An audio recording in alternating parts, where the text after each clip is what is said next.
ঘোরা বেড়ানো শেষ, ঘরে ফিরেছি, মানে ঘরের কাজ, ছেলের পড়াশোনা শুরু। যাই হোক, এখন সন্ধ্যে 7টা বাজে। রেডি হয়ে বুবলাকে টিউশন থেকে পিক আপ করে নিয়ে আমরা বেরিয়ে পড়লাম আসানসোল। বুবলার কিছুগুলো বই কেনা ছিল, সেই কারণে।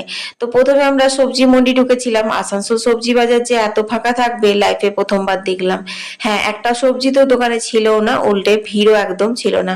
যাই হোক, তারপর আমরা আসানসোল ফুটে ঢুকে যাই। দুপাশারি নানান রকমের জিনিস দেখতে দেখতে এগিয়ে যাচ্ছি। হঠাৎ করে বুলাবা বলে বসলো, এই কালারের লিপস্টিকটা পরে এলে ও নাকি আমাকে আর বাজারে নিয়ে আসবে না। কেন?